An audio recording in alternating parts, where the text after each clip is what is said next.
Bonjour. Donc bonjour, c'est une répétition tout à l'heure, c'était le générique. Eh bien, c'est super, vous êtes déjà une petite dizaine à être arrivés dans les couloirs de notre studio numérique. Et j'ai le plaisir aujourd'hui de vous présenter un sujet c'est le sujet pour lequel vous êtes venus, c'est sur l'entente et l'entente sociale. Alors, et bien évidemment que c'est pas sans faire de la polémique que nous allons aborder ce sujet-là. Vous aurez l'occasion de prendre la parole.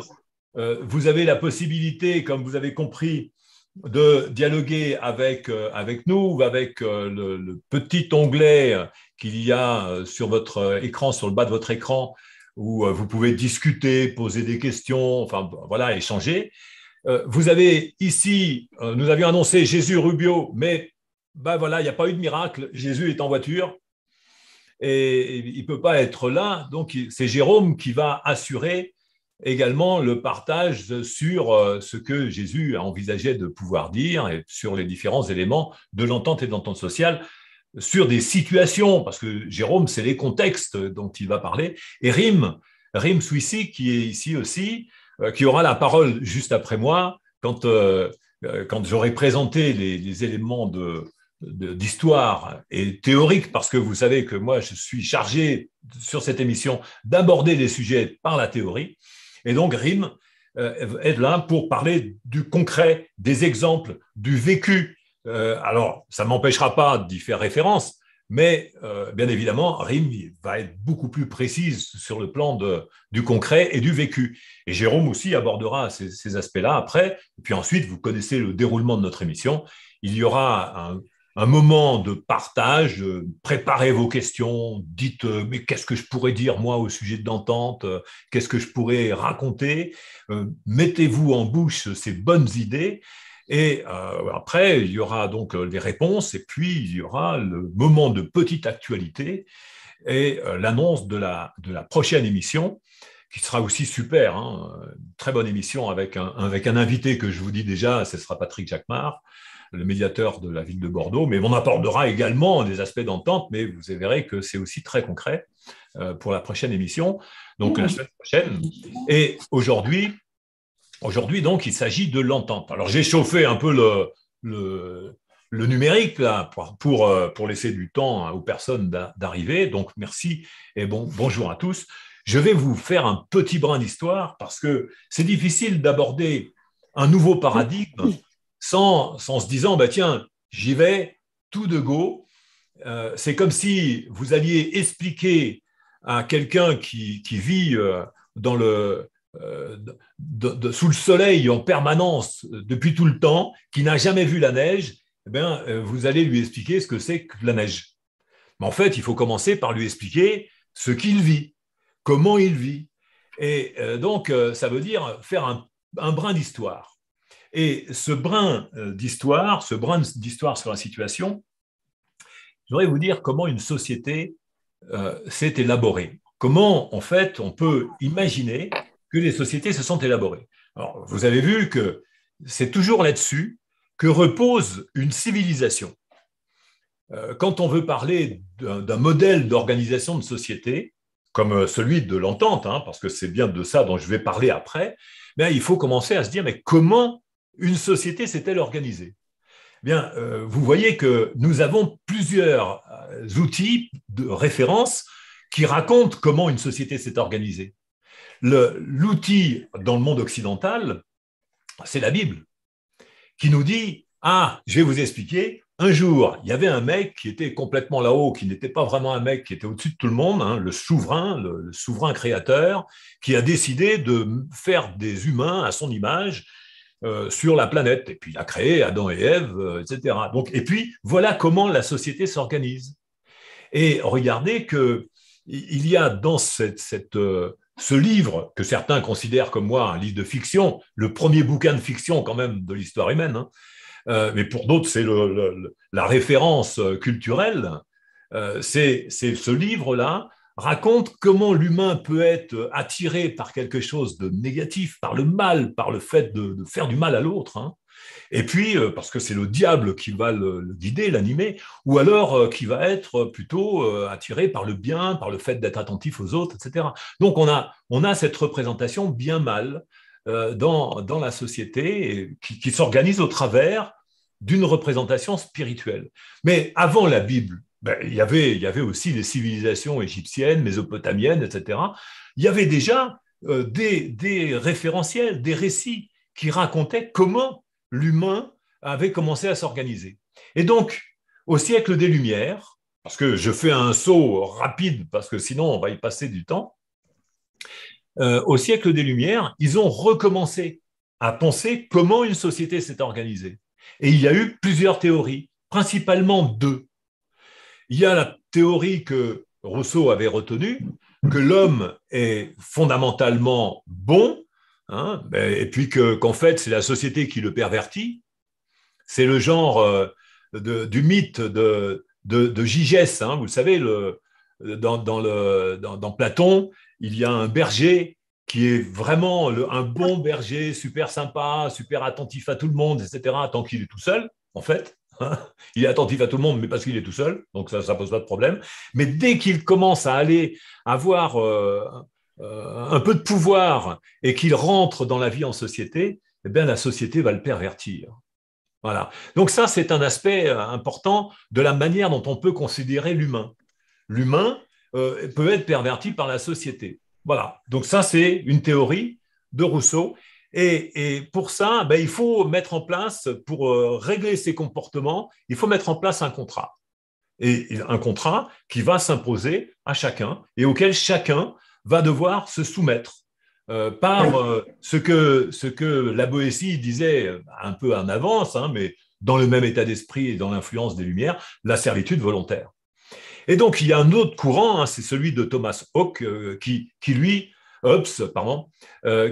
disait, en fait, l'homme, et c'est un peu plus compliqué que ça, il est potentiellement adversaire parce qu'en fait, alors, bon, c'est résumé par une expression, l'homme est un loup pour l'homme.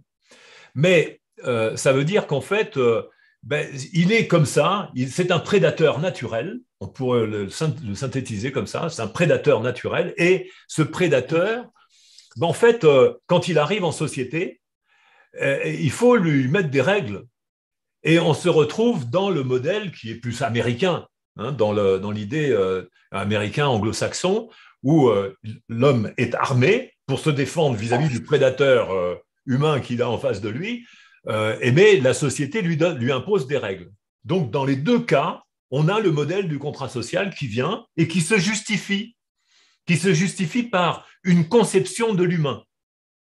L'humain est fondamentalement bon, fondamentalement, potentiellement animé par des trucs qui sont mauvais ou négatifs, nuisibles aux autres, potentiellement. C'est qu'il le fait plutôt par une sorte d'égoïsme. Hein. Donc, l'humain de Rousseau n'est pas un altruiste, mais c'est quelqu'un qui est plutôt dans la naïveté de la bonté. Hein. Pour Rousseau, c'était l'homme qui était bon naturellement. Hein. Donc, c'est une manière de représenter les choses. Mais si on regarde, on peut regarder les choses complètement autrement. Et ça, les Lumières ne l'ont pas imaginé. Donc, on a eu le développement d'un modèle finalement autoritaire qui a eu pour effet de se dire, mais il faut que les gens aient une responsabilité pesante sur eux. C'est-à-dire que naturellement, que tu le saches ou que tu ne le saches pas, la loi s'impose à toi. Et la loi, c'est dans le contrat social. Ce contrat social s'impose à toi. Donc, cette représentation-là, vous avez, dans l'actualité, vous en avez entendu parler, hein, parce que c'est quand même violent d'entendre, par exemple, que on va obliger des personnes à se soumettre volontairement à quelque chose auquel elles n'adhèrent pas. C'est quand même une représentation un peu bizarre. Soit on se dit c'est obligatoire et puis là tout le monde y va, soit on se dit c'est pas obligatoire, donc on n'a pas de raison de chercher à faire en sorte que les gens se soumettent par différentes stratégies. C'est quand même un côté un peu pervers de cette démarche-là. C'est l'illusion nazie de la liberté d'obéir. Il y a un bouquin que j'avais signalé l'autre fois et que je rappelle encore, c'est l'illusion de la liberté d'obéir, libre d'obéir. Hein. Vous avez ce fameux bouquin dont j'ai recommandé la lecture la semaine dernière, mais que je recommande encore parce que j'ai trouvé que c'était vraiment extraordinaire. Donc, c'est le paradigme du contrat social est là fort dans notre société et il amène les personnes à accepter beaucoup de choses, de se soumettre, hein, d'avoir un fatalisme relationnel, d'avoir une forte acceptation sans plus de réflexion. Parce qu'on se dit, mais en fait, il y a une raison à ça, c'est une décision de l'autorité légitime. Alors, c'est ça, c'est quoi l'autorité légitime?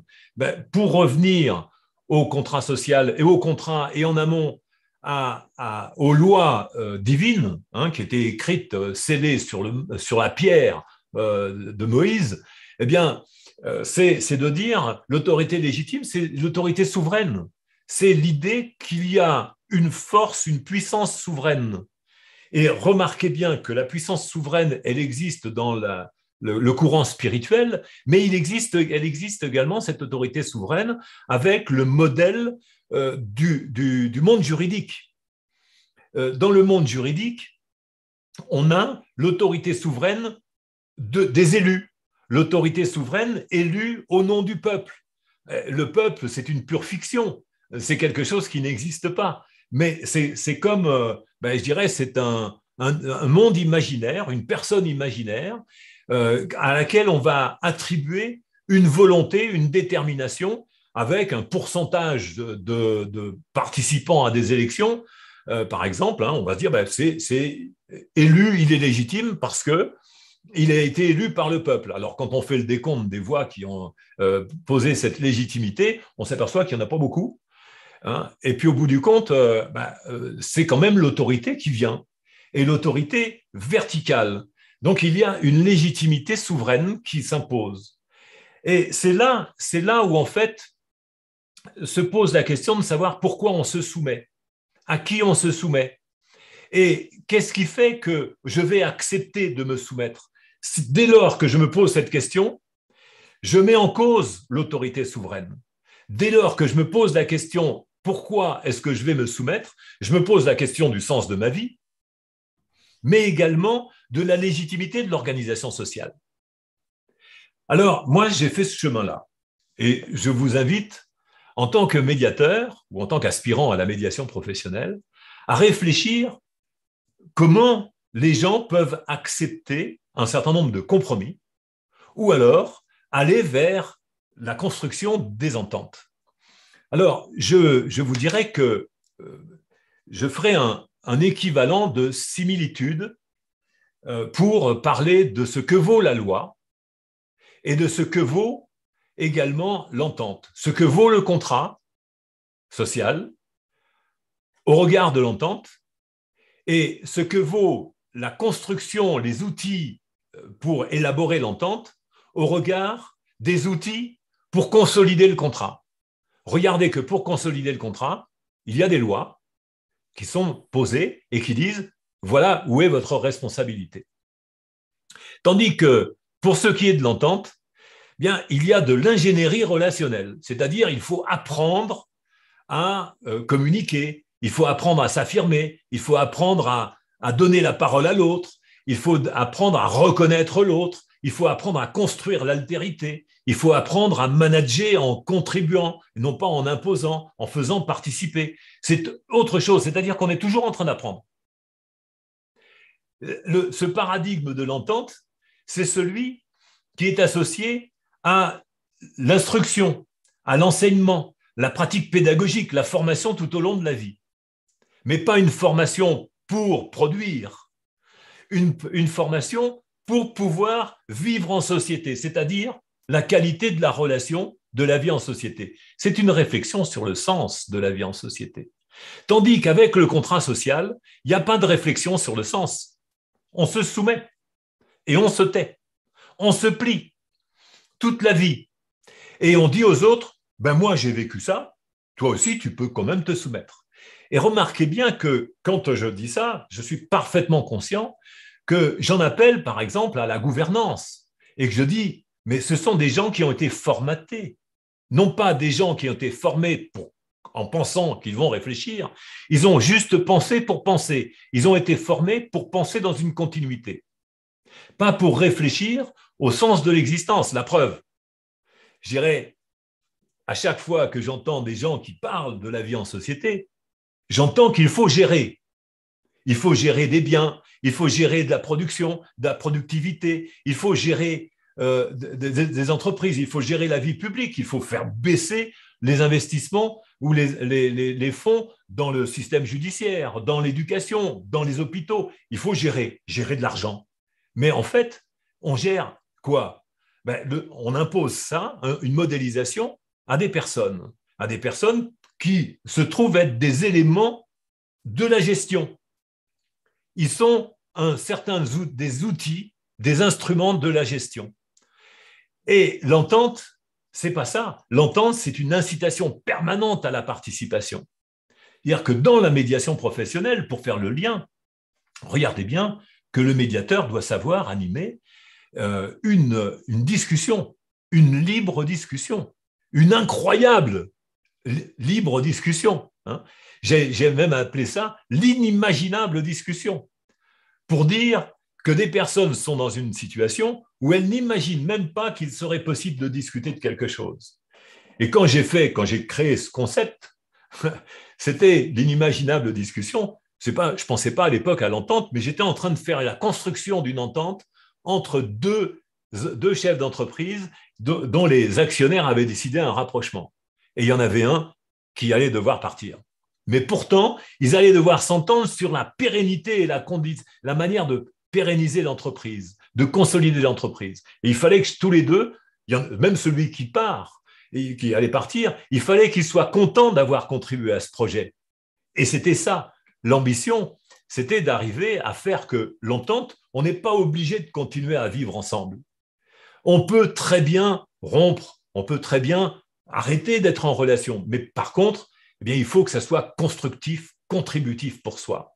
Donc l'entente, c'est une manière de développer la contribution dans les relations.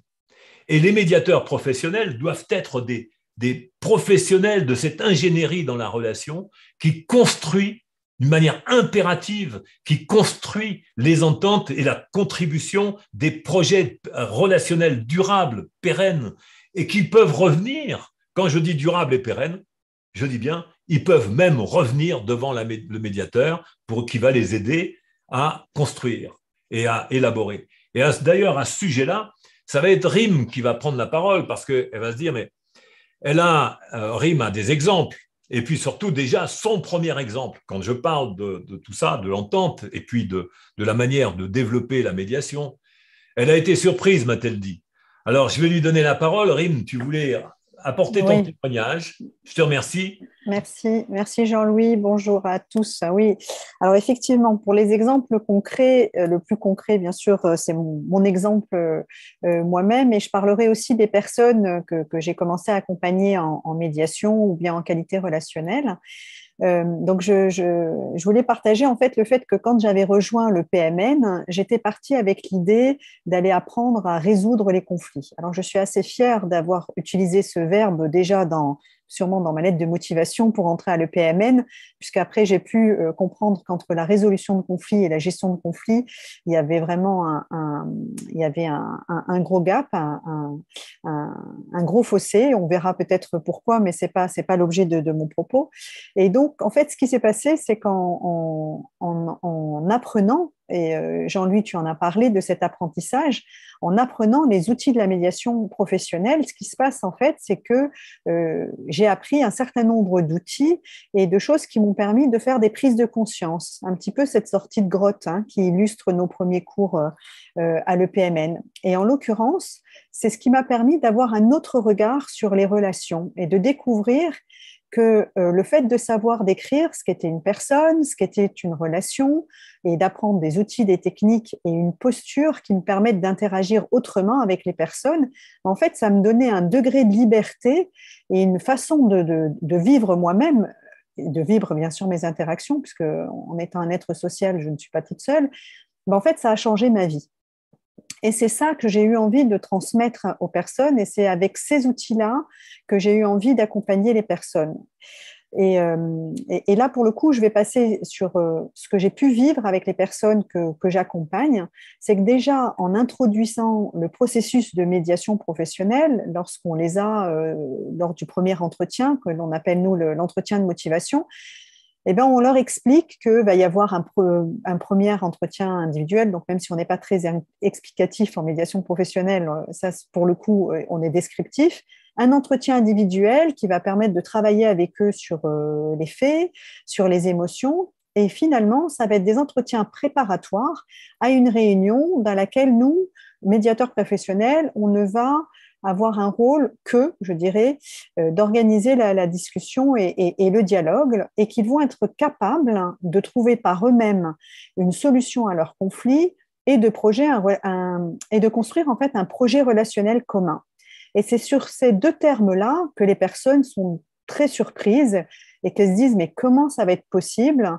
Et c'est le cas de ce que j'ai vécu moi-même, c'est-à-dire qu'on a tellement eu l'habitude de penser au droit, c'est-à-dire qu'avant de faire un choix, on se dit est-ce que j'ai le droit de faire? Et on est tellement raccroché au contrat qu'on a oublié que par soi-même, on pouvait prendre des décisions en peut-être consultant, pas peut-être, mais sûrement, les personnes qui étaient impliquées. Et donc, je reviendrai juste sur ces deux choses et tu me diras, Jean-Louis, où j'en suis en termes de mon temps de parole. C'est donc l'aspect prendre une décision par soi-même. C'est que le fait de comprendre comment les autres personnes fonctionnent, on comprend soi-même comment nous fonctionnons. Et donc, du coup, on se met dans une posture que l'on apprend et qui n'est pas toujours facile à endosser, qui est la posture de l'altérité. Et cette posture-là va me permettre finalement d'avoir un... Alors, bien sûr, moi, je suis animée par cet objectif de l'entente et de trouver un accord avec l'autre.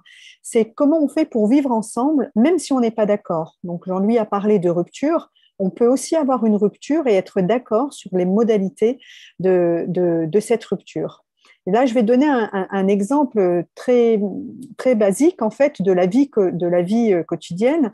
Vous savez qu'on n'a pas le droit de tondre nos pelouses le week-end. Alors, je crois que c'est le dimanche matin. Je ne sais plus exactement quelle est la loi. Oui, en appartement, c'est encore plus difficile. Mais donc voilà, moi j'ai un pavillon, j'ai cette chance et donc je pourrais me poser la question et me dire, tiens, je ne vais pas passer la pelouse à 10 heures du matin parce que c'est dimanche matin. Mais je peux aussi peut-être réfléchir et aller consulter finalement les 2-3 voisins que je pourrais déranger par une tonte de pelouse à 10 heures et les consulter sur le fait de savoir si ça va, oui ou non, les gêner. Et de cette façon-là, je construis finalement un projet qui est tondre ma pelouse à 10 heures et je vais aller poser des questions aux personnes pour voir si elles adhèrent à ce projet-là et sinon si elles ont une contre-proposition et elles pourraient dire ah ben non, moi je préférerais à 11 heures. Elles peuvent me dire non, pas du tout, c'est pas possible, mais elles peuvent surtout me dire mais ça ne pose aucun problème. Et donc le rapport à le fait d'aller vers la loi au départ, finalement, ça m'a privée d'une liberté qui était d'exercer moi-même un choix et de sortir en fait d'une servitude qui, oui, est volontaire, bien sûr, parce que se dire je vais aller vers la loi avant même d'avoir réfléchi, mais en fait, c'est donner les clés de de ma liberté à quelqu'un d'autre. Donc, je ne sais pas si cet exemple vous a parlé, mais voilà comment en fait je réfléchissais avant ma formation et voilà désormais comment je réfléchis, peu m'importe le droit. Et je pense que le droit a été mis en place parce qu'on avait besoin de réguler les interactions entre les personnes, mais au départ, je ne pense pas que l'intention était de les enfermer là-dedans. C'était de dire si vous ne trouvez pas un accord, alors vous avez le contrat. Et moi, cette façon de vivre ma vie, mes relations, pour moi, est essentielle. Et ce que j'observe du coup sur les clients que j'accompagne, parce que ça devient des clients, les personnes, quand je les accompagne en médiation ou qu'elles ont des ateliers en qualité relationnelle, c'est qu'il y a cette prise de conscience que nous avons eu nous-mêmes, médiateurs professionnels, de se dire, mais en fait, il y a vraiment une autre façon de faire et que je suis même capable de trouver un accord quand je ne suis pas d'accord. Voilà. Et pour moi, c'est l'avenir de la société de pouvoir étendre donc ces principes que l'on connaît à des relations interpersonnelles au niveau de la société et d'avoir cette capacité en fait d'aller vérifier que ce que je fais, quel impact ça a sur les autres. Et c'est là où, Jean-Louis, tu as sorti cette phrase où ma liberté s'étend au travers de celle des autres, puisqu'il ne s'agit pas pour moi d'imposer, mais bien d'aller vérifier que ce que je fais est en accord avec la vie de l'autre et que est-ce qu'on peut discuter pour trouver un accord. Voilà. Merci beaucoup, Rim, de ces exemples. Je sais que tu en as d'autres et tu m'as dit combien, en fait, cette formation aussi avait eu des conséquences sur ta manière de représenter la relation aux autres et même ta manière d'interagir, etc. C'est fort, mais c'est pas tellement, moi je dirais, la formation, c'est un instrument. Ce qui est important, c'est qu'on s'ajuste par rapport au sens que l'on a de la vie et l'exercice de la liberté. Parce que, au bout du compte, quand on réfléchit un peu au sens que l'on a de la vie, qu'est-ce qui est important? C'est vrai, c'est de bien vivre. Alors, de bien vivre, c'est quoi? Alors, je vois bien que bien vivre, pour certaines personnes, à un moment donné, ça peut être de se protéger de l'adversité. Quand on vit dans un pays en guerre, dans un pays en famine, bien vivre, c'est déjà avoir quelque chose à manger. C'est aussi bien vivre, c'est aussi déjà se protéger des conséquences des bombardements, des tirailleurs, etc., dans tous les sens. Alors, c'est bien vivre, c'est ne pas mal vivre. Alors, c'est quand même intéressant de voir que beaucoup de personnes sont plus en quête, aujourd'hui encore, de ne pas mal vivre. Nous sommes, je dirais, peu nombreux encore à rechercher à bien vivre. Mais quand on a goûté un instant à bien vivre, mais on n'a plus envie de lâcher le fil, on a envie de se raccrocher à ça. Et c'est bien ça, la découverte en fait de cette discussion-là, c'est comment bien vivre. Et bien vivre, c'est quoi? C'est la liberté. C'est la liberté de quoi? D'abord de décider pour soi. Ce qui est désagréable, qu'à un moment donné dans notre adolescence, on a tous vécu un peu ça. Quand qu'un adulte commençait à vouloir nous dire tu vas continuer à faire ce que je te dis. Et oh! Et là, c'était quoi cette rébellion? Cette rébellion, elle était au regard de la privation d'une liberté de décision. C'est-à-dire, je ne peux plus décider. Je pourrais commencer à décider pour moi-même, non? C'est bien ça l'enjeu. Et l'enjeu, il est là. Alors, on a fortement progressé, et c'est ce qui transparaît dans ton propos, Rim, c'est qu'il y en a fortement progressé depuis les Lumières, depuis les époques du servage et même des esclavages. C'est pas si vieux que ça, hein. Et il y a encore de l'esclavage sur la planète. Eh bien, on a quand même dans notre civilisation l'éducation, l'instruction on fait que on a été nombreux à progresser quand même pour rechercher une meilleure existence, un meilleur rapport à la vie.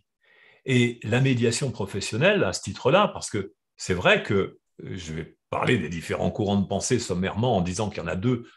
Il y a la médiation qui continue à être le système sous tutelle, parce qu'on voit bien que le législateur, par exemple, patauge un peu dans la définition de ce que c'est que la médiation, en disant c'est de l'arbitrage, c'est de la conciliation, c'est de la négociation assistée. Hein. Et puis bon, les choses ne sont pas toujours très claires. Même dans la littérature sur la médiation, c'est pas clair du tout. Chez nos concurrents, hein, je veux dire, que ce soit le CMAP, que ce soit l'Institut catholique, ou tous les autres qui sont inspirés des courants psychosociaux. Il y a toujours cette idée qu'il y a une norme, il y a quelque chose qui est souverain. Il y a quelqu'un de plus intelligent que toi qui te dira comment il faut que tu te comportes. Et ça, c'est quand même très problématique parce que peut-être qu'il y a quelqu'un qui sait comment je devrais me comporter, mais pourquoi je ne serais pas habile en réflexion pour pouvoir réfléchir? C'est-à-dire qu'en fait, l'autre, il veut m'imposer parce qu'il ne sait pas comment m'accompagner dans sa réflexion. C'est ça. Il m'impose son incompétence, en fait. Hein, c'est ça qui est paradoxal. Donc, on le voit quand on a des choses qui nous sont imposées, ben, surtout en matière de décision sur la manière de vivre, ben, c'est tout simplement l'incompétence de l'autre qui nous est imposée. Parce qu'il ne sait pas comment faire passer le message, il sait pas, il est impatient, alors que son impatience ne changera rien du tout au sens de la vie. Donc, je trouve que c'est ce que mettait bien en évidence le propos aussi de Rym, c'était le fait que le contrat social est paternaliste. Il y a cette dimension de dire bon, les gens ne sont pas tout à fait capables, ils ne sont pas à la hauteur, ils ne sont pas assez éveillés, ils ne sont pas assez intelligents, ils n'ont pas assez réfléchi. Donc, il y a des gens qui se prennent pour des personnes qui ont suffisamment réfléchi pour pouvoir imposer les choses aux autres. Moi, la discussion, elle est complètement ouverte. Le débat doit être public pour toutes les choses où il y a une décision qui va impacter sur la liberté de tout un chacun. Et c'est bien de ça dont il s'agit. La médiation intervient là-dessus, mais vous voyez que la médiation n'intervient pas seulement pour régler des petits conflits ou des conflits graves pour les personnes, mais ça intervient aussi pour accompagner la réflexion sur le management. Quand je citais le livre Libre d'obéir, c'est bien ça, c'est du management qui consiste à dire mais qu'est-ce qu'on va déléguer? Si on délègue la réalisation d'un objectif, on prive les gens de discuter de l'objectif. C'est une décision complètement illusoire. C'est une liberté fausse. Si je dis, par exemple, on va se demander comment on va faire pour faire partir les étrangers de France. Alors, tous ceux qui ont de bonnes idées peuvent s'y mettre. Alors, tu as des gens qui vont réfléchir. Moi, le truc qui m'a le plus impacté, c'est à l'époque, je n'étais pas là, mais c'était comme si j'y étais, c'est quand il y a eu la question posée concernant Dreyfus qui a après amené à ramener la question juive. Je me suis dit, c'est vraiment pernicieux, parce que quand on pose une question, on oriente l'esprit vers le fait qu'il y a un problème. Question égale problème. Et quand on veut répondre à la question, on est prisonnier de la question. Or, c'est probablement une fausse question. Il faut se poser la question en amont, savoir si c'est une bonne question. Et on va s'apercevoir que la question juive, par exemple, c'était une question monstrueusement stupide, mais auquel les grands intellectuels se sont consacrés pour pouvoir y répondre. C'est comme quand des personnes posent la question de savoir comment on va faire pour pouvoir développer la culture française. Et on oriente ça en captant les gens, en disant attention, il y a des gens qui ne sont pas tout à fait français. Et donc, on va commencer à se dire mais comment on va faire pour les faire partir? Donc, on introduit comme ça des réponses dans des questions. On capte et on manipule l'esprit. Donc, pour pouvoir rester libre, il faut pouvoir revenir à des fondamentaux sur la pertinence du questionnement. L'entente, c'est ça, c'est réfléchir aux fondamentaux qui nous amènent à s'inscrire dans des réponses toutes faites. C'est pas facile de revenir à se poser des vraies questions, c'est-à-dire des questions où il n'y a pas les réponses paternalistes, des réponses qui viennent du modèle de pensée, que ça vienne du droit ou de la culture, de l'héritage culturel, de la religion, etc. Alors, le droit a un caractère très spécial, c'est qu'il y a une forme de légitimité dans la souveraineté, puisqu'on dit c'est la souveraineté populaire. Donc, il faut modifier ça, on y reviendra tout à l'heure. Ce que je voudrais vous dire maintenant, c'est que sur le plan pratique, alors quand je dis pratique, moi, vous allez voir que ça va voler haut, et je ne dis pas le contraire, c'est que l'ingénierie relationnelle dont je parle, qui est une technicité en matière de développement de la médiation professionnelle, c'est l'ingénierie relationnelle, c'est la maîtrise des outils, des techniques de reconnaissance, d'accompagnement, de réflexion, c'est les outils de raisonnement qui aident les personnes à réfléchir et à discuter ensemble. à créer des relations de confiance. Eh bien, l'ingénierie relationnelle, c'est à la littérature juridique ce que la médiation professionnelle est au système judiciaire. Alors, je vous dis, c'est un jeu d'équivalence et de similitude. Vous connaissez ce mode de raisonnement peut-être pour ceux qui suivent la formation ou la formation de Jérôme avec le modèle SIC. C'est l'ingénierie relationnelle est à la littérature juridique ce que la médiation professionnelle est au système judiciaire. C'est-à-dire que la médiation professionnelle est au système judiciaire ce que l'ingénierie relationnelle est à la littérature juridique. Hein, on est bien d'accord. On peut inverser, on peut croiser. Et je vous ferai remarquer aussi que dans ce même état d'esprit, pour bien construire l'entente et bien intégrer ce que signifie de s'approprier le paradigme de l'entente, c'est de voir que la reconnaissance d'autrui, la reconnaissance des autres, et c'est à l'entente sociale, c'est-à-dire que quand je reconnais quelqu'un en tant qu'il est lui, en tant qu'il est pas une autre partie de moi-même, ce qui est kantien et complètement ridicule. C'était une pensée avant, quand on disait que je suis ton frère et tu es comme moi. Non, bien sûr que j'ai des yeux comme toi, bien sûr que j'ai un nez, une bouche, etc. Et un cerveau, peut-être pas comme toi quand même. Mais voilà, un cerveau qui pense, c'est le tien peut-être aussi. Eh bien, j'ai ça, mais tu es différent dans ton expérience de vie, dans ta manière, dans tes sensations, dans ta sensibilité. Tu es différent. Et vouloir dire que toi, tu es une extension de moi-même et que je vais te comprendre, ou que quand je vais te faire un cadeau, il suffit que je me fasse plaisir et puis ça va te faire plaisir, ben c'est faux. L'autre n'est pas une extension de moi-même, ce n'est pas comme moi. L'autre est un autre. Donc, la reconnaissance, c'est un instrument au service de l'altérité. Et de l'altérité, ce qui signifie progressivement que c'est au service de l'entente sociale. C'est parce que je vais te reconnaître que je vais m'entendre avec toi ou constater en toute entente que la discussion est close. Et alors, où est le problème? C'est pas grave. Il y en a d'autres discussions qui s'ouvrent ailleurs. Arrêtons de dramatiser. Donc, on voit que, en opposition à ça, on a le poids de la responsabilité accusatrice dans le contrat social. Hein? On a la mise à l'index avec le contrat social. On met à l'index les gens. On dit, ben, oui, ils sont responsables. Comment ça, ils ne veulent pas être responsables? Et on crée de la discrimination. On crée comme ça de l'exclusion. En fait, le problème du contrat social, c'est son extrémisation. Parce que comme le disait Rim tout à l'heure, ça doit juste être un outil. Un outil par défaut, pas un outil premier. C'est l'outil qui vient après avoir épuisé les moyens de l'entente. Ils sont inépuisables. Mais voilà, si on a besoin d'une barrière en se disant, ben oui, mais quand tu vas marcher quelque part, tu es bien content d'avoir un fil sur lequel tu vas te retenir. Ben, le contrat social, ça sera le fil. C'est pas vrai. Le fil réel, c'est celui de l'entente et de la reconnaissance. Mais on peut avoir ça en se disant, le contrat social, qui est une fiction, une pure fiction, ça n'existe pas.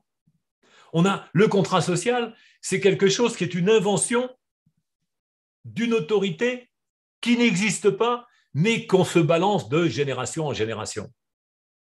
Hein, c'est comme l'ami imaginaire, hein, le Père Noël. Il n'y en a pas que lui comme ami imaginaire. Dieu, les anges, il y en a plein des amis imaginaires. Mais ça existe. Quand ça aide, si ça peut aider parce que ça peut rassurer. Moi, je ne suis pas contre le fait de se rassurer. Mais le fait, c'est quand la rassurance, on veut l'imposer aux autres comme mode de vie. Ça, c'est un gros problème. Donc, je voudrais attirer aussi votre attention. J'ai parlé de l'instrumentation globale de l'ingénierie relationnelle, de la reconnaissance, hein, qui est une technicité, parce que je ne vais pas décliner comment on fait pratiquement pour pouvoir faire de la reconnaissance. Vous avez suivi les formations, mais je vous dirais, c'est vrai, c'est superbement bien structuré ce truc-là. Quand on pense à IMC plus L3, c'est des formules comme ça, mais 1 égale R au cube, c'est quand même vachement sympa de se dire ça. Il y en a qui se moquent un peu, parce que quand on dit la reconnaissance, elle est exponentielle. Tiens, je vois apparaître le nom d'une personne que je connais très très bien, qui est en Martinique. Euh, c'est marrant. Nadège, bonjour Nadège. Ça fait trop longtemps que je ne t'ai pas vu. Mais bon, alors, donc, c'est des outils, la reconnaissance, c'est des outils absolument formidables qui font que quand on reconnaît la légitimité du point de vue de l'autre, mais ça ne veut pas dire qu'on se soumet, ça ne veut pas dire qu'on l'accepte. On reconnaît que, voilà, c'est son point de vue et qui s'est construit. On reconnaît simultanément sa marge d'ignorance. Quand je reconnais ça, c'est reconnaissance de la légitimité du point de vue, c'est également la reconnaissance simultanée des limites de son point de vue, des limites de la construction de son point de vue. La reconnaissance de la légitimité d'action. D'ailleurs, je comprends, ouais, tu n'as pas eu le choix, tu lui as foutu sur la gueule et éventuellement, bah, c'est comme ça, ouais, bon, bah, voilà, c'était l'impulsion. Hein, mais bon, quand même, on peut également considérer que la maladresse est là, au regard de la construction de la légitimité du point de vue et de l'action, il y a l'ignorance et la maladresse. Et sur la légitimité d'intention, ben, on comprend que la personne est agissante par rapport à elle-même, mais on voit bien qu'elle fait des confusions d'identité également, qu'elle attribue à l'autre des idées, des pensées qui en fait sont les siennes. Il y a une confusion identitaire plus globale que ça souvent, puisqu'il y a des amalgames avec les personnes morales, etc. Donc ici, on a une vraie instrumentation. Et je vous dirais, il y a encore un élément par rapport à l'entente qui est important à bien comprendre. C'est que l'entente ne se réfère pas à des fictions juridiques ou à des fictions intellectuelles. Ce n'est pas possible. On ne peut pas construire une entente en disant la famille pense que. On ne construit pas une entente comme ça. On ne construit pas une entente en disant au nom de l'intérêt du couple. C'est faux. Alors, on ne construit pas une entente en disant l'entreprise a besoin que. Non, non. Alors, bon, je dirais, ça, c'est peut-être les actionnaires, non? C'est pas l'entreprise. Bon, je ne vais pas approfondir plus que ça. Je vais juste vous dire qu'il y a des fictions qui ne sont pas favorables à l'entente, qui sont au contraire des adversaires de l'entente. Et quand on travaille sur l'entente, eh bien, il faut vraiment travailler avec les personnes. Ça, l'entente ne se satisfait pas des fictions des personnes morales ou des fictions intellectuelles de toutes sortes. Alors, ça vaut aussi pour la Russie pense que, je ne sais pas si ça vous dit quelque chose en ce moment avec l'Ukraine, parce que les Ukrainiens, ils pensent que, et la Russie pense que. Et puis, alors j'ai une bonne nouvelle quand même, parce que la Turquie aussi pense que. Mais là, comme on est sous une dictature, c'est vachement sympa, parce que là, on entend Erdogan. C'est lui, il n'y a pas de personne morale, il dit c'est moi qui pense que. Là, sur le coup, c'est plus clair. Et c'est vrai que cette forme d'intervention qui dit moi je pense que, eh bien, c'est beaucoup plus clair par rapport à la fabrication d'une éventuelle entente. Alors, cela dit, ce n'est pas un soutien au régime turc, ce que je viens de dire. Il ne faut pas confondre avec, parce que je le précise tout de suite à toute fin utile.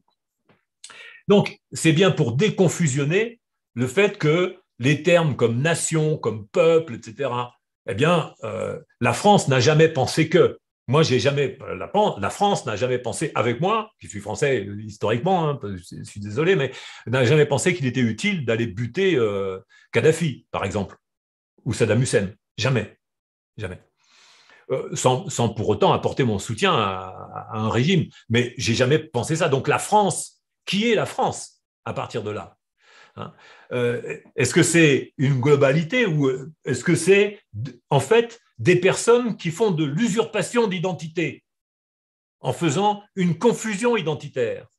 Et ça, c'est toujours important.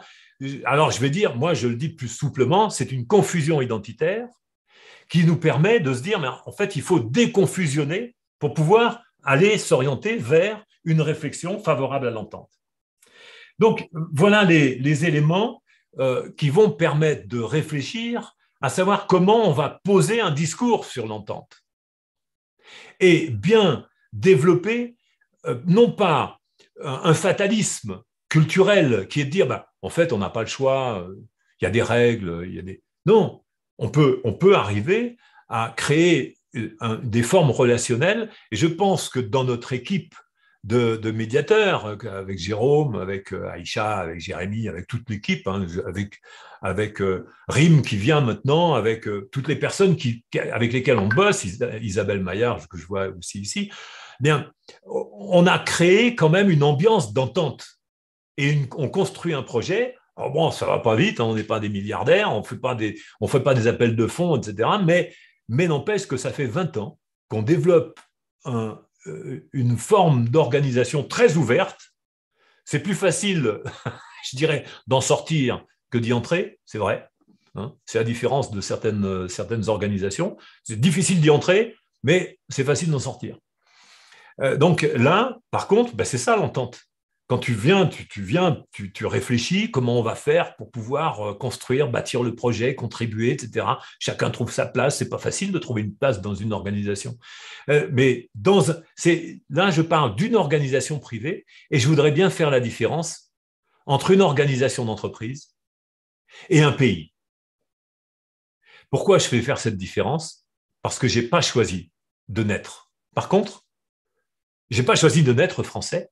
Je n'ai pas choisi de venir en France. Et puis, si j'avais vécu dans un pays de merde, j'ai déjà dit, je serais venu à tout prix venir prendre des parts sur la table des pays riches. Donc, je n'ai pas choisi de naître, de vivre. Par contre, il y a une responsabilité des vivants, c'est celle d'accueillir ce que l'on fait naître. Et ça, c'est fondamental. C'est-à-dire maltraiter des personnes au nom du fait qu'ils ont vécu, qu'ils sont nés dans un endroit ou dans un autre, c'est abominable. C'est anti-éthique. Donc, le sens de la vie en société est différent du sens de la vie en entreprise. Hein, je veux faire la distinction. La vie d'un pays, c'est encore plus d'accueil. Dans une entreprise, bah, on n'est pas obligé d'accueillir les gens qu'on ne veut pas, c'est vrai. Et donc, ils se trompent quand on dit on ne peut pas accueillir tout le monde. Ce n'est pas vrai. Dans un pays, le devoir, il est d'accueillir. Ils prennent le pays comme étant une entreprise. Ce n'est pas une start-up, un pays. Donc, la création de l'entente est beaucoup plus forte dans l'exigence politique, je dirais, que dans l'environnement d'entreprise. Évidemment que les règles ne sont pas les mêmes, mais il ne faut pas les confondre. Alors, voilà, c'était des éléments essentiels. Et je voudrais, puisque j'ai parlé de contexte, je vais donner la parole à Jérôme qui se dit, attends, Jean-Louis, comme d'habitude, tu es en train de rouler sur l'heure, non pas sur l'or, mais sur l'heure, et tranquille. Mais c'est vrai que ma richesse, c'est mon temps. Donc, bon, je ne vais pas arrêter mes jeux de mots. Donc, à toi, Jérôme, pour parler de contexte dans lesquels l'entente peut se développer. Je te remercie. Effectivement, il y a beaucoup de choses qui ont été dites. Et effectivement, selon les contextes, il peut y avoir des applications particulières. Mais ce qu'on peut voir déjà en fonction de tout ce qu'on a dit là, c'est que de toute façon, c'est l'intervention entre deux personnes. Il ne s'agit pas de personnes morales, mais de personnes physiques. Et quel que soit le contexte d'application, nous avons en face des personnes, si on intervient en médiation professionnelle. Ensuite, effectivement, les interventions peuvent être très différentes si on intervient sur de l'accompagnement de projet relationnel, sur une résolution de conflits ou sur de la pédagogie, c'est-à-dire du transfert pédagogique envers les personnes. Donc, vous voyez que là, c'est une autre façon de contextualiser les choses. Et enfin, si on regarde un petit peu les contextes d'application cette fois-ci, on parlera peut-être des outils un peu après. Jean-Louis, je crois que tu as prévu de faire quelques petits éléments, mais peut-être qu'on peut déjà parler d'un dispositif, c'est un dispositif déjà de reconnaissance. en amont, c'est peut-être le premier dispositif à mettre en œuvre pour permettre à chacun d'être reconnu en tant qu'il est autre et à part entière. Donc, dans les contextes, on peut parler de l'entreprise. Et dans l'entreprise, il y a de multiples façons d'être en situation conflictuelle, mais aussi d'être en situation de travailler ensemble sur un projet en portant en même temps un projet relationnel. Donc ça peut être tout à fait différent d'une situation conflictuelle en entreprise où deux salariés sont en conflit entre eux, ou alors un N-1 est en conflit avec the big boss. Ce n'est pas tout à fait les mêmes contextes. Néanmoins, les outils vont être les mêmes. C'est peut-être un peu le médiateur qui va avoir des différences à faire, puisqu'il va avoir une lettre de mission du chef d'entreprise pour aller voir les salariés, alors qu'en dehors de l'entreprise, c'est plutôt une partie qui appelle le médiateur pour mettre en place une médiation avec l'autre. Donc ça va changer un petit peu les modalités d'exercice, mais pas les outils. Enfin, vous avez tout le domaine familial. Alors, le domaine familial, c'est très vaste, mais il faut être très précis sur ce que l'on dit. Qui ça va concerner?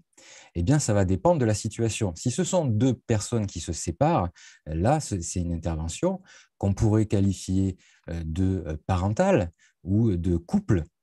Mais en fait, ce sont deux personnes qui se séparent, point.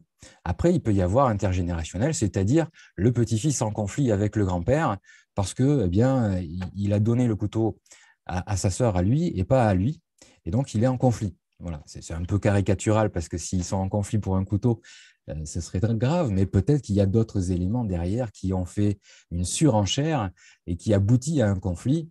On est passé d'une dégradation de la relation qui était de la défiance, on passe au conflit directement. Après, il y a tous les aspects judiciaires, puisque les médiateurs interviennent aussi dans le monde judiciaire. Il y a d'ailleurs la médiation judiciaire qui est mise en place avec le club des médiateurs judiciaires. Et là, dans la médiation judiciaire, c'est pareil, c'est un contexte un peu différent, avec des outils identiques. Et dans la médiation judiciaire, vous avez tout le champ du civil. Alors que c'est la médiation familiale, la justice civile, c'est la famille, la consommation, le voisinage, et puis aussi, vous avez la partie prud'homale et commerciale. Tout ce champ-là, tous ces contextes d'application permettent l'intervention d'un médiateur, parfois en préalable, notamment sur les litiges de moins de 5 000 € ou dans le domaine familial. Et on peut aussi le mettre en place sur la partie prud'homale. Donc, c'est parfois en préalable, mais c'est parfois en parallèle et c'est parfois en post-décision de justice. Et ça fait partie donc d'un autre contexte d'application particulier, et peut-être qu'on pourra y revenir dans la partie actu avec le Conseil national de la médiation qui veut un peu sécuriser tout ça en fonction de leur point de vue. Donc, je vous ai dit aussi la consommation. Ben oui, la consommation, c'est un peu particulier, puisque là, il y a une espèce de dispositif de reconnaissance de la difficulté des consommateurs à se faire entendre par les professionnels. Alors, un dispositif qui n'est pas vraiment un droit, puisque il n'est pas obligé, le professionnel, d'aller en médiation, mais le consommateur a le droit de demander une médiation. C'est déjà un premier pas, mais peut-être que le droit à la médiation est encore là un tout petit peu limité, freiné, et une constitutionnalisation de la médiation pourrait permettre de lever ces freins absurdes.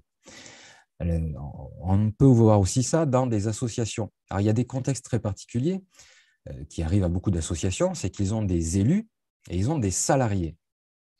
Et le rapport entre les élus et les salariés, c'est très différent, puisque les élus sont des bénévoles, avec bien souvent très peu de temps à accorder à la mise en œuvre du projet associatif, et puis les salariés qui, eux, sont là en permanent ou quasi permanent, et qui, eux, la mettent en œuvre de manière très concrète. Et parfois, les relations entre les deux peuvent être tendues. Donc, tous ces aspects-là permettent la mise en place de l'intervention d'un médiateur professionnel. Et on voit bien qu'à chaque fois, ce sont des projets relationnels. En fonction de la situation, on va avoir des conflits ou des dégradations, ou alors la volonté pour chacun de pouvoir partager un projet relationnel avec les connaissances qui leur permettent de le mettre en œuvre, c'est-à-dire l'ingénierie relationnelle. Et voilà, j'ai fait le tour un petit peu de tous les contextes. Je ne peux pas terminer sans dire que, je l'ai dit en début, mais je le redis là encore, un conflit, une situation de dégradation, une relation, ce sont des relations interpersonnelles et que donc c'est en agissant auprès des personnes, de chacune des personnes, qu'on leur donne les outils et les méthodes pour éviter la dégradation et pour porter ensemble un projet qui les agrée tous les deux. Merci Jérôme. Merci Jérôme de ce rappel sur des situations, des différents contextes dans lesquels il est possible de cultiver de l'entente. Je vais vous en proposer une liste complémentaire avec maintenant des manières de faire. C'est-à-dire que comment ne pas imaginer qu'il faille en premier lieu promouvoir et obtenir la constitutionnalisation de la médiation en tant qu'outil qui doit prévaloir à toute mise sous tutelle. C'est-à-dire aider les gens à décider par eux-mêmes plutôt que de promouvoir le recours au juge. Parce que le recours au juge, c'est quand même aller se soumettre. Alors dire que dans la Constitution ou dans les droits de l'homme même, il faut réactualiser la Déclaration universelle des droits humains. Il y en a un petit peu marre de voir les droits de l'homme où on se rappelle qu'Olympe de Gouges, quand même, il a perdu la tête. Donc, c'est la première chose. Revoir cette déclaration, qui même si elle a été validée par les Nations Unies, il faut revoir cette déclaration.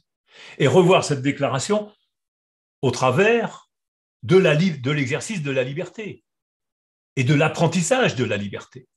La liberté, ça s'apprend. Si la liberté, ça s'apprend, ça s'enseigne. Ça ne s'impose pas d'être libre. C'est paradoxal. Si je te dis maintenant, aujourd'hui, tu es libre de faire ce que tu veux, ben, je vais m'ennuyer. Hein. Je ne sais pas si vous vous souvenez, quand vous dites ça à un enfant, par exemple, à un adolescent, aujourd'hui, tu es libre. Bon, il va peut-être trouver des trucs, mais souvent, il dit, mais qu'est-ce que je vais faire? Alors, c'est ça la clé. La clé, c'est que si vous ne lui avez pas appris à cette liberté, ben, il ne va pas savoir quoi en faire. Bon, je ne reviendrai pas sur des mécanismes de servitude où des gens ont préféré retrouver leur chaîne plutôt que de faire quoi. Donc, la liberté, ça s'apprend. Ça, c'est quelque chose que les Lumières n'ont pas vu du tout.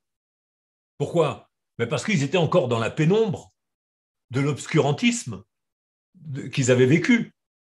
Donc, on va pas, moi, je ne fais pas reproche aux Lumières du XVIIe siècle de ne pas avoir compris que la liberté, ça s'apprend. Mais par contre, aujourd'hui, on doit pouvoir l'affirmer. Et l'affirmer, c'est la reconnaissance constitutionnelle du droit à la médiation qui ouvre à la liberté de décision. C'est la première chose. Ensuite, soyons encore plus concrets par rapport à ce que nous faisons en tant que médiateurs professionnels ou aspirant à devenir médiateurs professionnels. C'est de dispenser dans les écoles des initiations, des temps d'initiation, non pas de les confier à des profs qui vont tout simplement faire du rappel à la servitude, hein, rappel au règlement. Non, le confier à des professionnels, des gens qui sont formés en tant que médiateurs, à la qualité relationnelle et aussi à la manière de transmettre de la reconnaissance. Alors, ça veut dire quoi? Ben, ça veut dire, je notais, la laïcité. La laïcité, c'est pas rien de dire, mais il faut enseigner la laïcité. Et non pas enseigner le fait que il existe plusieurs religions et puis c'est comme ça. Non, c'est pas ça la laïcité. La laïcité, c'est d'apprendre aussi l'altérité. Ça va avec. C'est dans le même sac. C'est la reconnaissance de la légitimité des points de vue, etc. Regardez bien, il y a dedans, dans cette pensée-là, il y a la laïcité. Vous ne l'aviez peut-être pas vu comme ça, mais je vous le dis, il suffit de mettre le mot au milieu et vous voyez autour qu'il y a la reconnaissance de la légitimité d'action. Tu peux y aller, tu peux le faire. Est-ce que tu as vraiment choisi? Moi, c'est ça. Tu es sûr que tu as choisi? Et ça, c'est une réflexion importante. Oui, c'est vrai que c'est intéressant d'aller claquer un peu sur des religions qui peuvent être envahissantes. Mais si vous lisez par exemple Voltaire, et Voltaire sur les cathos, il en a balancé. Hein.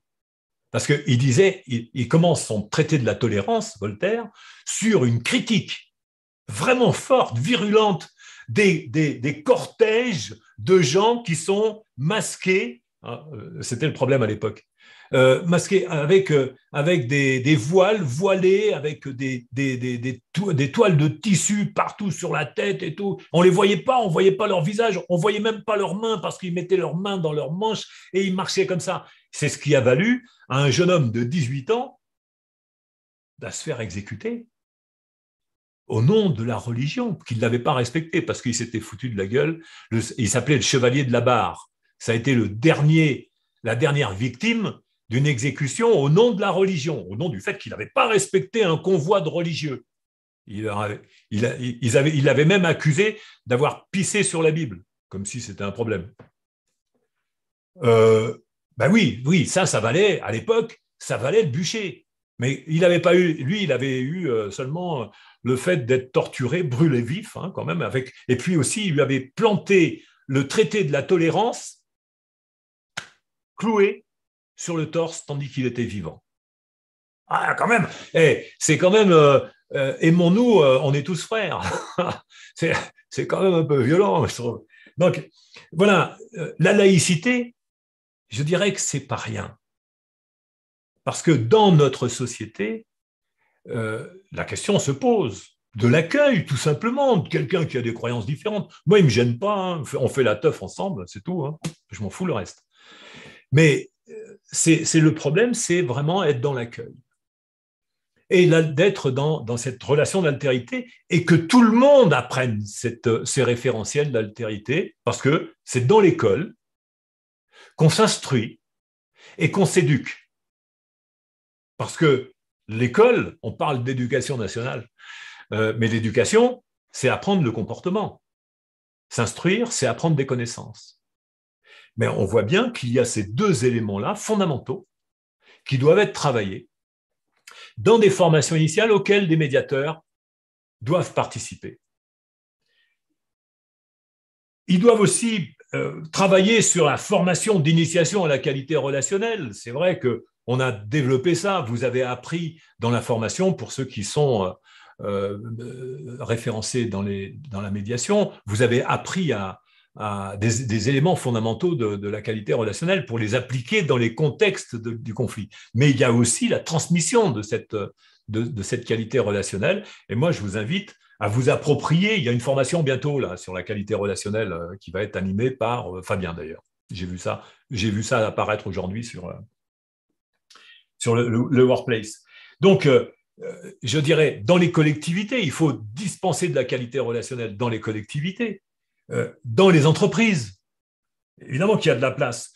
Il faut favoriser, comme le disait Jérôme, la mise en place de dispositifs de médiation. Il évoquait ça sommairement, mais les dispositifs de médiation, c'est dans les entreprises. Je vois, il y a Joëlle Terrain qui est là. Elle a mis en place dans des entreprises, à Florette, il y a eu plusieurs expériences de mise en place de dispositifs de médiation et qui ont du succès et qui fonctionnent et qui améliorent la vie dans les entreprises, dans les collectivités, parce que ça permet tout simplement aux gens déjà de dédramatiser les relations. Vous voyez, l'entente, le travail sur l'entente, ça permet de dédramatiser le sens de la vie aussi et le sens des relations. Donc, je dirais aussi, il y a des salons, il faut faire des conférences, n'hésitez pas, prenez la parole. Vous dites, mais peut-être que j'en connais pas assez, mais vous en connaissez bien plus que tous les ignorants qui parlent aujourd'hui. Écoutez leur discours d'adversité, écoutez leur discours d'exclusion et de ségrégation, de discrimination. Prenez la parole, parlez d'altérité, parlez d'entendre, parlez de la culture, de la communication, de la qualité relationnelle. C'est vous, les médiateurs, qui allez pouvoir transmettre ces idées-là et véhiculer cette profession. C'est absolument extraordinaire de pouvoir participer à ce projet de société qui n'est pas le projet de « arrêtons-nous aux frontières ». Non. Moi, je n'imagine même pas qu'il y a des frontières sur la planète. Je marche et j'ai jamais vu marquer. Enfin, il y a des gens qui ont fait ça quand même, qui marquaient frontière ici. Suisse. Je vois là, pas loin de chez moi, là, il y a marqué par terre Suisse. Et comme si ça allait changer quelque chose. C'est drôle, mais c'est bête. Hein. Donc, c'est vrai que moi, je me dis, c'est pas ça le sens de la vie. Donc, aller au-delà de tout ce qu'on peut considérer comme étant limitant. Former les élus. Oui, vous avez ici un marché important. Travaillez dans les collectivités locales. Allez voir les maires. Je voyais dans un post tout récemment qu'il y avait quelqu'un qui disait ah, moi, je suis allé voir le maire de mon village, là, de ma commune, et je lui ai dit qu'on pourrait faire quelque chose. Et le maire a dit bah ouais, ça c'est une bonne idée, etc. Et je dis allez voir les maires, allez voir les élus dans les régions, dans les départements, les députés, allez voir tous ces gens-là et faites le passage vous-même, allez porter la parole de vos compétences. Et c'est ça qui est important, c'est, dites-vous bien un truc, c'est que vous êtes vachement plus compétent en matière de qualité relationnelle que ce que vous étiez avant. Et vous voyez d'où vous venez, et vous voyez où sont les autres. Donc ne soyez pas modeste. Soyez à l'image de votre tranquillité, de ce que vous avez acquis. Formez les cadres et les dirigeants. Et je vous dirais, pour promouvoir encore, il nous faut plus de médiateurs professionnels. C'est vrai que j'ai dit qu'il fallait plus de gens certifiés. Il faut promouvoir, développer les formations, plus de médiateurs judiciaires aussi. On a créé un club des médiateurs professionnels judiciaires. C'est pas pour rien. Allez-y, inscrivez-vous dans les tribunaux, squattez les tribunaux, envoyez votre CV, demandez comment ont fait les autres, et puis posez vos candidatures. Vous ne pouvez qu'être retenu. Il y a déjà beaucoup de médiateurs professionnels qui ont été référencés dans les cours d'appel. Les portes vous sont ouvertes. N'hésitez pas. Ne dites pas comment on fait.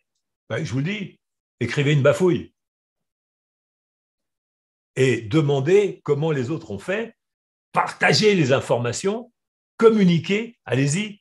Et approchez, les magistrats sont prêts.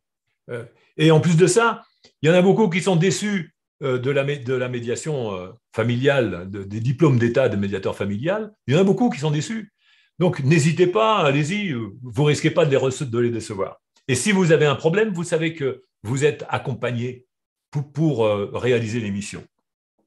Donc, avec ce club des médiateurs professionnels judiciaires, vous avez un super instrument en plus. Donc, voilà, je vous ai dit différentes choses par rapport au développement de l'entente, ce que c'est, comment on fait, les contextes, les exemples pratiques, comment vous pouvez faire pour le développer. J'ai vu qu'il y avait certaines questions.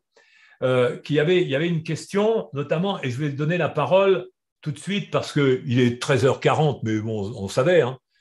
Merci Jérôme. Françoise Brunet, tiens, tu as la parole. Oui, ce que je disais, c'est que l'ingénierie relationnelle, tu dis, c'est des outils, des méthodes, on est tous d'accord. Par contre, l'accès à ces outils et à ces méthodes, quand on forme les gens, quand on veut les initier, quand on veut les outiller, il n'est pas si simple. Et des fois, je dis, le ticket d'entrée, il est un peu cher pour les gens parce que l'intention est là, mais acquérir l'habileté en qualité relationnelle, l'habileté pour manier tous les outils, eh bien, c'est pas si simple. Et quelquefois, quand je suis prise de doute, je me dis, enfin, tout à l'heure, tu parlais d'exclusion, mais moi, j'ai formé là, dans la semaine dernière des agents d'une commune, tu parlais des communes, eh bien, on a un temps pour les former qui est limité. La commune, elle paye sur le sujet, elle a payé 3 jours. Mais quand j'ai quitté les gens, je ne me suis pas dit, qu'ils allaient être complètement autonomes et à l'aise pour manier les outils. Il y en avait une dans le groupe qui avait tout acquis, voilà. Donc j'espère qu'elle va s'aimer. Voilà, je me dis pas si Alors, ça. je vais te répondre, Françoise, je vais te répondre. Déjà, je ne sais pas comment ça a été organisé, cette formation. Donc, ce que je peux te dire, c'est qu'il y a normalement un e-learning qui accompagne les formations en qualité relationnelle, c'est-à-dire que les gens suivent la formation qualité relationnelle en présentiel et dans le cadre de l'EPMN, il y a un e-learning qui accompagne les gens. Donc après, les gens ne sont pas seuls. Et donc, il y a 2 jours de formation en présentiel, le e-learning et un jour de débriefing sur le e-learning qui doit être fait. Et c'est ça l'appropriation de la qualité relationnelle. Néanmoins, tu resteras. Alors, je ne sais pas qui est-ce qui a programmé cette formation dont tu parles, mais avec le PMN, c'est comme ça que ça se passe. Tu as 2 jours de formation présentielle, le e-learning et une formation. Et en plus de ça, il peut très bien y avoir des ateliers. Maintenant, quand tu dis une question de finance, ça sera toujours ça. On n'est pas des bénévoles. Donc, il y a bien le problème du financement. Il y a la formation continue qui est là, il y a des budgets de formation. Donc, il y a des priorités qui peuvent être données. Et ces priorités-là, il faut savoir les faire passer. Alors, je discutais tout récemment avec une personne qui est dans un hôpital public et qui me disait « Ah ben oui, mais le problème, c'est le budget. Ben, va discuter de ton budget. Dis quelles sont les priorités, quelles sont les problématiques que tu rencontres et comment tu fais pour prioriser. C'est ça. Quand on sait parler de ce qu'on va apporter, eh bien, on apporte aussi une priorité. Une priorité sur la motivation, sur l'implication, sur la responsabilisation. On apporte des outils pour permettre aux personnes de venir bosser avec le plaisir. Donc, c'est ça qu'il faut savoir dialoguer, qu'il faut savoir mettre en musique pour que les personnes, pour que les responsables aient envie de le faire aussi. Parce que s'ils ne sont pas convaincus, ben, ils vont considérer que c'est secondaire.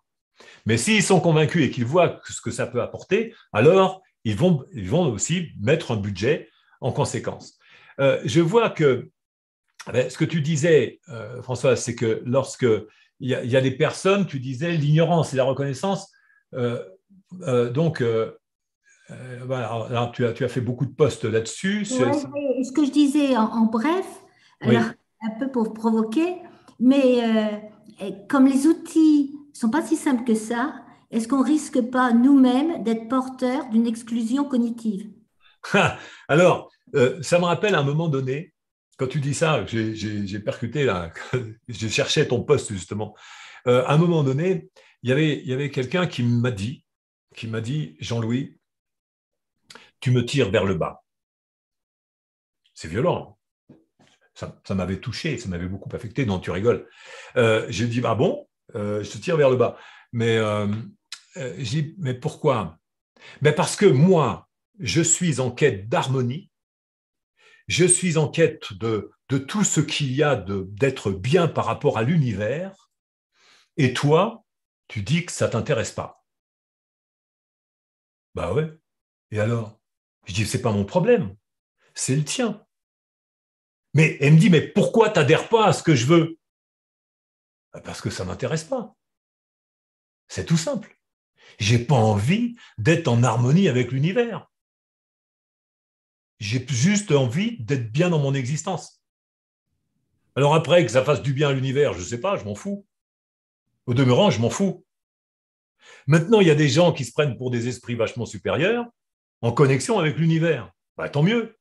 Moi, je n'ai jamais pensé que la Lune m'influençait. Elle influence peut-être le jardin, mais je ne sais pas, moi, je ne suis pas... Donc, tu vois, il ne faut pas non plus, d'abord, dramatiser, donner beaucoup d'importance à ce que tu dis. Tu vas transmettre quelque chose. Est-ce que ce que tu vas transmettre va faire un peu d'exclusion par rapport aux autres? Tu vois, la personne, elle a des préoccupations qui ne sont pas les miennes. Bon, ben, on n'est pas obligé tous d'avoir des préoccupations similaires. Je veux dire que quand on parle de qualité relationnelle, je pense qu'il y a des gens qui n'en ont pas besoin.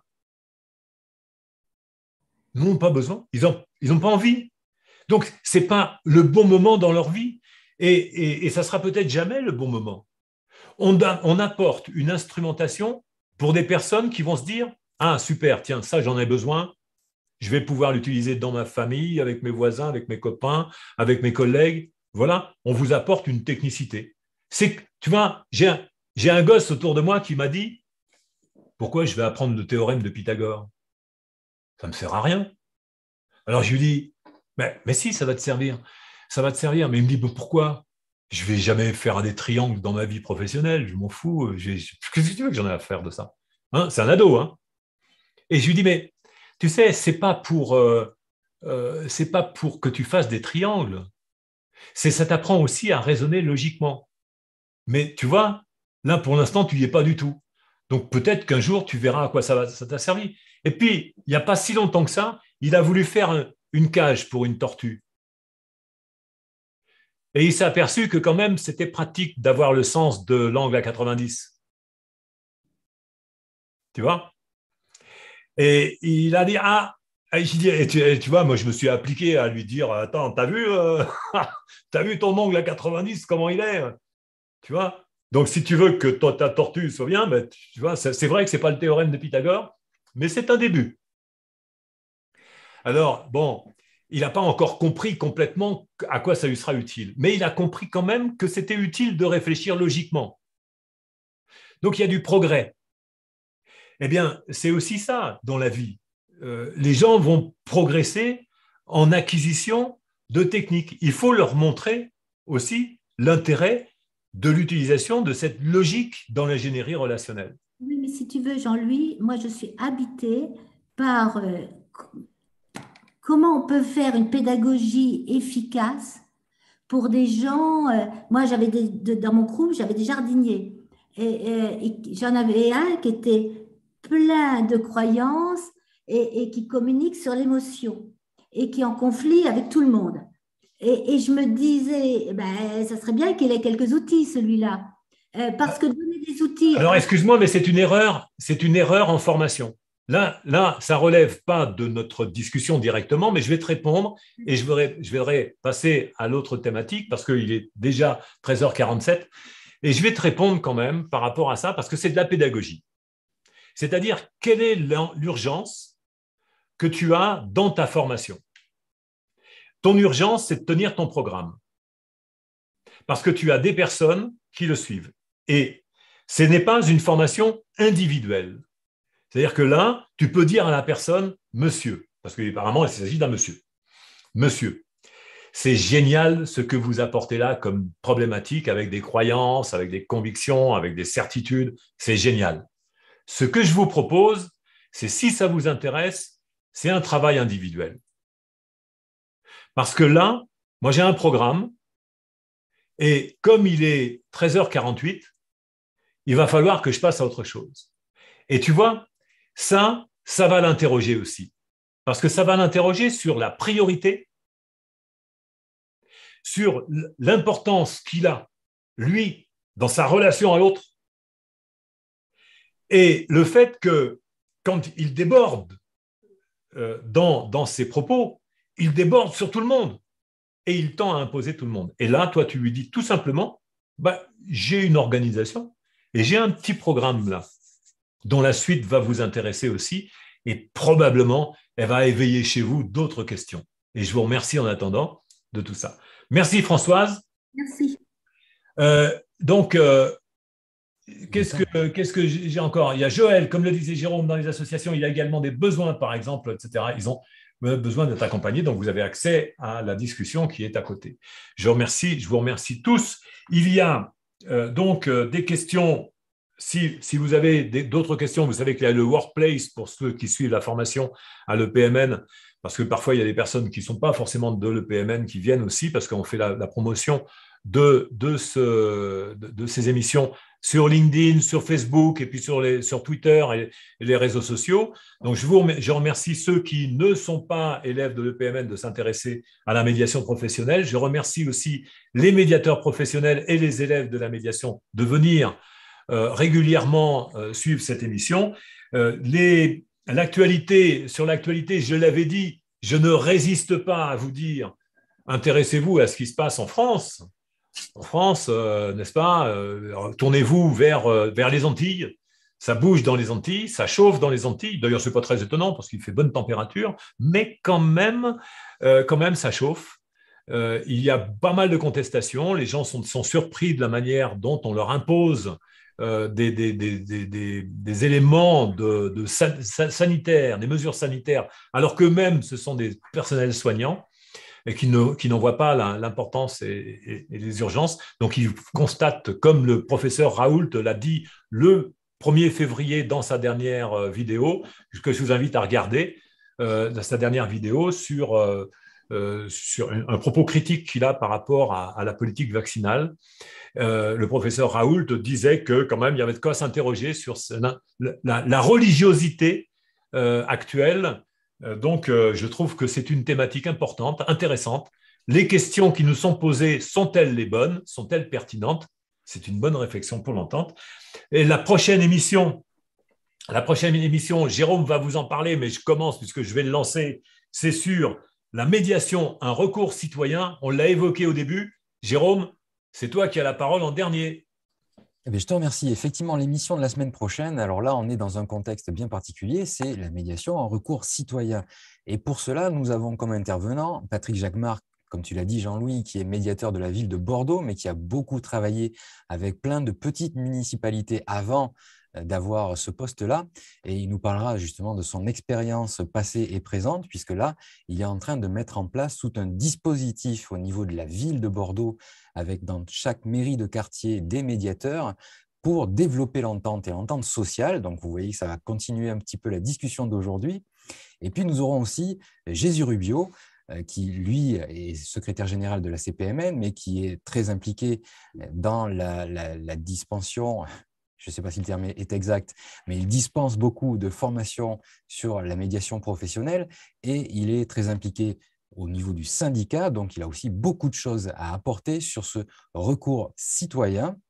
Et voilà, cette émission aura lieu, comme aujourd'hui, à 12h30. Inutile de vous réinscrire à chaque émission, puisqu'il y en a beaucoup qui se réinscrivent semaine après semaine, sauf si vous avez perdu le lien. Sinon, le lien que vous avez dès le départ est valable pour toute l'année, pour toutes les émissions. Donc là, j'ai une liste de 180 personnes, dont 60 qui s'inscrivent à chaque émission. Ce n'est pas la peine. Gardez votre lien, vous pourrez accéder à nouveau. On n'a pas le temps de faire beaucoup plus sur l'actu. On va garder pour une prochaine fois le Conseil national de la médiation. Il faudra vraiment qu'on trouve le temps d'en parler dans une émission spécifique. On en parlera. Je signale encore une fois que Allo Médiateur, pour les médiateurs, va s'ouvrir sans aucun doute la semaine prochaine. Qu'Allo Médiateur, je vais vous inviter, bien sûr, vous aurez l'information sur le Workplace. Donc, ça sera pour les médiateurs de la CPMN qui pourront créer leur profil. Ceux qui sont élèves pourront enrichir une partie de leur fiche parce qu'ils sont référencés. Si vous n'êtes pas référencé en tant qu'élève ou en tant que médiateur, vous le signalerez, vous verrez, c'est un bel outil super génial, extraordinaire. Je dis comme ça, mais j'en ai plein la casquette, je dirais, parce que ça fait plusieurs jours avec des nuits que je passe sur les bugs parce qu'on est en train de débugger et c'est un joli travail, c'est joli, c'est une belle interface que vous avez vue, d'ailleurs, vous l'avez présentée au symposium, mais c'est encore mieux quand ça fonctionne. Donc, je vous remercie beaucoup de votre participation. Je vous remercie à tous de votre fidélité et de promouvoir la médiation professionnelle et de promouvoir notre émission, notre hebdo.